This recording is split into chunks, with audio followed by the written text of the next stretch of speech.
예, 만나서 반갑습니다.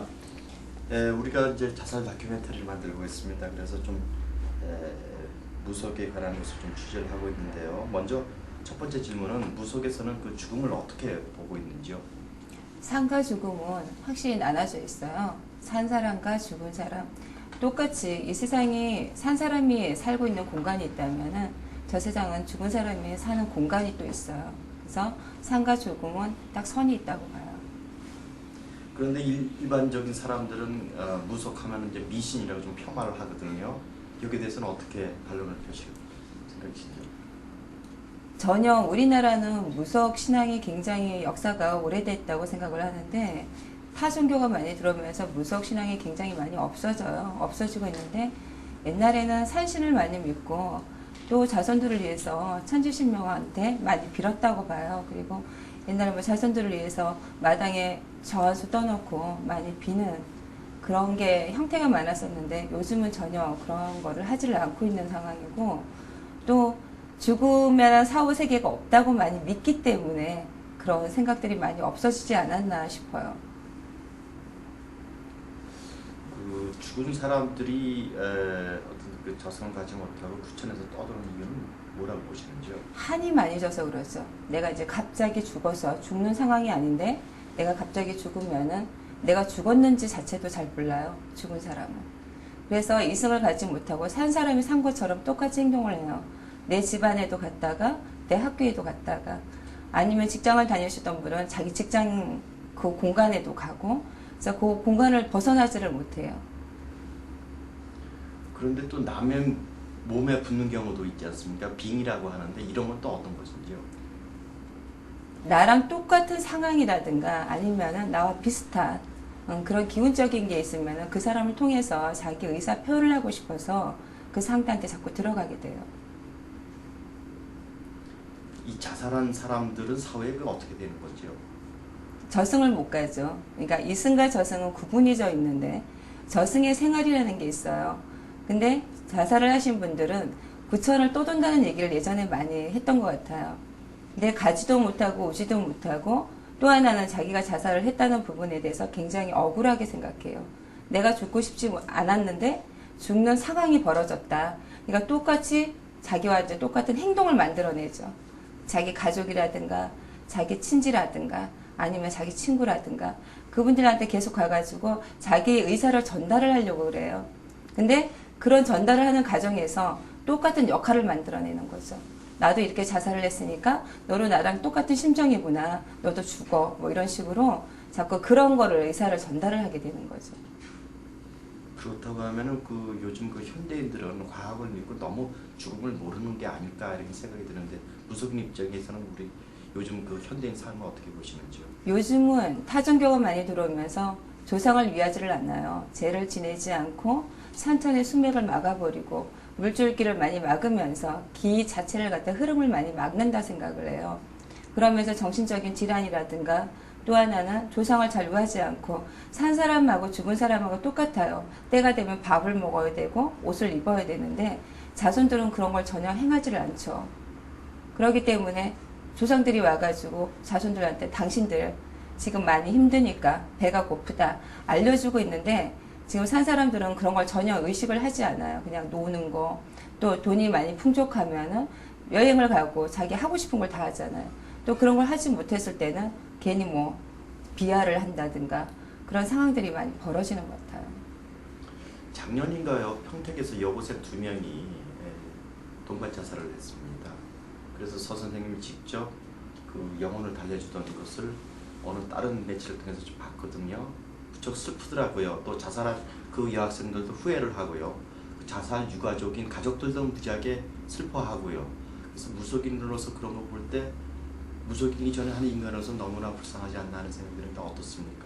가슴이 많이 아프죠. 그리고 그 친구라면은 서로 위해주고 따뜻하게 감싸주는 마음도 좋지만은 내 생활이 이러니까 너도 똑같구나 이러면서 같은 마음이었기 때문에 그 아이들이 죽었는데 그런 나중에 죽고 나서 그 후회를 한다든가 부모한테 너무 미안한 감정 처음에는 원망이었지만 나중에 너무 미안하고 사랑하는 마음이 굉장히 많이 컸단 말이에요. 그런 게 많이 마음이 아프죠. 또 그런 일이 좀 안 벌어졌으면 하는 마음이고. 오늘 어느 상담 한 사람이 있다 그러는데 그 뭐 내용이 좀 심각하다는 얘기를 들었습니다. 우울증이 굉장히 심했던 걸로 알고 있어요. 근데 그 학생이 이제 어느 심리치료사를 한테 이제 치료를 받았는데 사후세계에 대한 걸 물어봤다 그러더라고요. 근데 그분이 사후세계는 없다. 그리고 죽으면 그걸로 끝이고 마음이 너무 편해진다. 그랬는데 그 학생이 그 길로 그 이제 13층에 올라가서 투신 자살을 했어요. 근데 그런 마음들이 이제 그 친지나 그런 분들이 굉장히 마음 아파하고 조금 더 진지하게 얘기를 해줬으면 좋지 않았을까 하는 그 안타까움이 굉장히 크더라고요. 그 오늘 무슨 어떤 사연이 있어가지고 또 이렇게 굿이 벌어지나요? 이분은 이제 자기 남편하고의 갈등 때문에 돌아가신 분인데 이제 어떤 여자분과 자기 남편과 좋아하는 거를 알게 되고 또 겁을 주기 위한 자기 하나의 방법이라고 생각을 하고 약을 드셨는데 그게 죽음까지 가버리는 상황이 돼버렸어요. 그분의 이제 한도 달래드리고 그런 이제 그 죽음까지 해서 상대한테 겁을 주려고 했던 그런 마음도 잘못됐다는 걸 또 좀 깨우쳐 주기 위해서 지금 선도를 하려고 해요. 그 저희가 지금 그 자살에 관한 다큐멘터리를 만들고 있습니다. 어떻게든지 이 우리 사회에 자살을 좀 예방해 보려고 그래서 우리 서은희 선생님께서는 우리 사회에 자살을 없애기 위해서는 어떤 방법이 좀 필요하다고 보시나요? 무속인 입장에서 좀 일단 가족 간의 사랑이 제일 중요한 것 같아요. 서로 위해주는 마음, 또 자식이 어떤 마음을 갖고 있는지, 또 어떤 생각을 갖고 있는지, 또 혹시 내 부모한테 내가 못하지는 않았을까 하는 그런 마음들이 일단 굉장히 중요하고, 또 조상에 대한 예도 많이 깍듯이 하는 거를 좀 알려줘야 될 것 같아요. 요즘 이제 어린 학생들이나 어린 자녀들을 보면은 내 부모나 또 내 조상에 대한 걸 전혀 알 수가 없어요. 이 예를 갖추는 방법도 잘 몰라요. 그래서 그런 거를 좀 하나하나 부모된 입장으로서 알려주고 또 감싸주고 더 사랑하는 마음이 커진다면은 그런 부분들이 많이 없어지지 않을까 하는 생각을 해요. 그러니까 지금 그 대가족 제도에서 우리나라가 점점 그 핵가족화 돼가지고 식구들이 없단 말이죠. 그러면서 자녀도 덜 낳고 하다 보니까 자식들이 튀고 있냐 이렇게 하고 또 요즘은 또 맞벌이가 많아서 가족의 그 사랑을 느낄 시간도 거의 없는 그런 상황이고 이제 제사도 그 요즘은 지내지를 않아요. 그러니까 보통 뭐 네 가족, 세 가족 이렇게 사는데 내 부모한테 찾아가는 그런 법이나 아니면은 내 부모한테 예를 올리는 방법이라든가 그런 걸 요즘은 거의 다 무시를 하고 살고 또 하나 자녀만 또 자녀들한테 너가 최고가 돼야 된다 뭐 이런 압박적인 거를 굉장히 많이 강요하는 부분들이 많이 커요. 근데 그러지 말고 제가 봤을 때는 그냥 좀 서로 감싸주고 사랑해주고 또 내 부모를 존경하고 또 위해주는 마음을 보여준다면은 그 자녀들도 하나하나 배우지 않을까 싶어요. 예, 오늘 말씀 또 한 가지 추가 그 이제 서은희 씨는 이제 항상 그 영혼들하고 돌아가신 조상들하고 같이 사시잖아요. 근데 이제 일반인들은 죽으면 다 끝난다고 생각하잖아요. 그런 사람들한테 좀 간단하게 끝이 아니라는 걸 설명해 주시면 좋겠는데 저 우리 PD를 보시고 말이에요. 그러면은 그 뭐 아까도 좀 비슷한 건데 그 이쪽 그 무속의 세계에서는 죽으면 사람들이 일반적으로 다 끝이다 이렇게 생각을 하는데 그게 아니라는 말씀이시죠? 예, 전혀 아니죠. 죽은 사람은 가지를 못하고 죽은 사람의 길이라는 게 있어요. 그 생활이라는 곳이 있고 또 그 혼들이 머무는 장소가 있어요. 근데 그곳까지 잘 가가지고 다시 좋은 영혼이 된다든가 아니면 인도한 생을 한다든가 그래야 되는데 그거는 이 자손들이 많이 빌어줘야 되고 공을 닦아줘야 돼요. 근데 그런 부분들을 전혀 하지 않잖아요.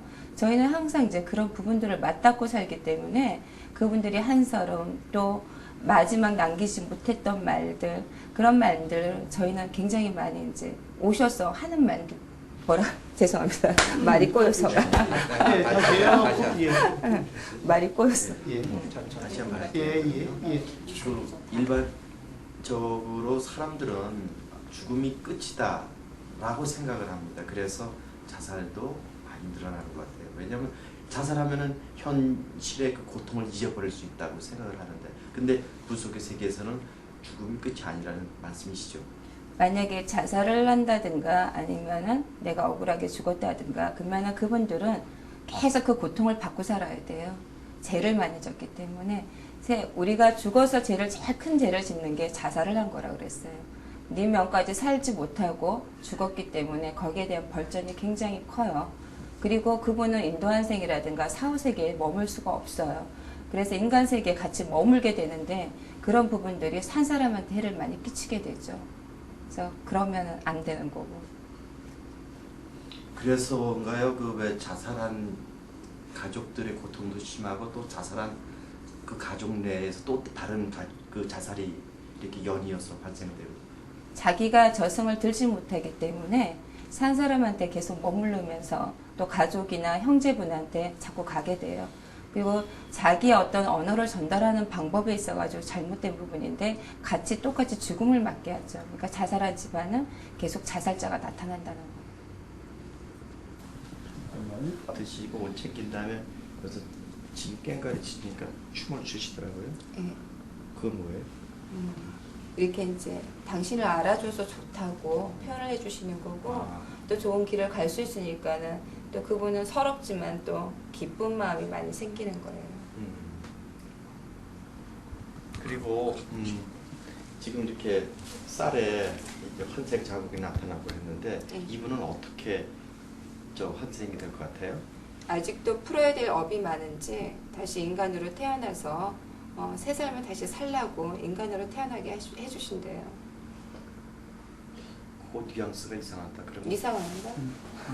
그건 사람들이 이거는 이제 그 사람의 그 다음에 가만히 있어봐. 환생이 되는 건데 근데 그동안 쭉 이렇게 구술하시면서 보기에 사람들이 좀 어떤 유형들이 많이 있던가요? 우리가 자살을 하거나 죄를 많이 진 사람들은 동물로 많이 태어나요. 개로 태어날 수도 있고 불황이나 뱀으로도 태어나는 경우가 있어요. 그런 분들은 이제 너무 큰 죄를 짓거나 업이 많기 때문에 그런 형태로 태어나요. 그리고 이제 우리가 선악이나 아니면 노후에 나이 드셔서 이제 돌아가시는 분들은 사회 이제 꽃이 된다든가 나귀가 된다든가 새가 된다든가 다시 또 한 인간으로 태어난다든가 그런 게 있어요. 그 언니하고 이렇게 대화하는 때 그때 그 이야기가 굉장히 그 여러 가지 인상이 남는데 그때 어떤 그 자살자 영혼의 고통 같은 것이 잘 전달된 것 같은데 예. 그때 느낌을 좀 다시 정리해 주시면. 그 돌아가신 분의 그 많이 아픈 거 그리고 저승을 들지 못하고 이승에 한이 맺혀서 맴돈다는 게 너무 크게 와닿았던 것 같아요. 그리고 그런 부분이 너무 많이 가슴이 아팠었고. 근데 이번뿐 아니라 자살자뿐 아니라 죽은 사람이 이 세상을 떠나지 못하고 배회하는 사람들이 많은데 그때 너무 안타깝죠. 너무 안타깝고 그리고 또 그 형제분이나 자손들이 그 떠돌고 있다는 걸 너무 몰랐을 때 몰라지. 그 죽은 사람이 이렇게 떠들고 있구나 하는 거를 가족이 너무 모르잖아요. 그럴 때 너무 마음이 아픈 것 같아요. 그러니까 사람들이 죽으면 다 끝나지 이런 생각을 아무 대비 없이 살다가 갑자기 죽고 죽은 다음에 떠나지 못하는데 그런 사람들한테 어떤 말을 해줄 수 있어요? 근데 항상 옳은 마음 가지고 밝게 사는 게 제일 좋을 것 같아요. 그래야지만 저승을 가도 행복하실 것 같고 안 그러면은 우리가 모진 마음을 먹고 살면은 그 죄라는 거는 크게 많이 받을 것 같아요. 제 그 고등학교 동기 중에 하나가 제가 뭐 잘 아는 친구는 아니지만 사업을 하다가 30억을 투자한 게 일종의 자살의 해결책이나 뭔가 그런 것을 생각되는 경향이 많은데 그건 큰 죄를 짓는 거예요. 네. 살아있는 사람들한테도 큰 죄를 짓는 거고 자기가 어떤 그 하나의 또 숙제라고 봐요. 그거를 풀지 못하고 갔기 때문에 그분은 죽어서라도 그 숙제를 푸셔야 돼요. 예, 고맙습니다.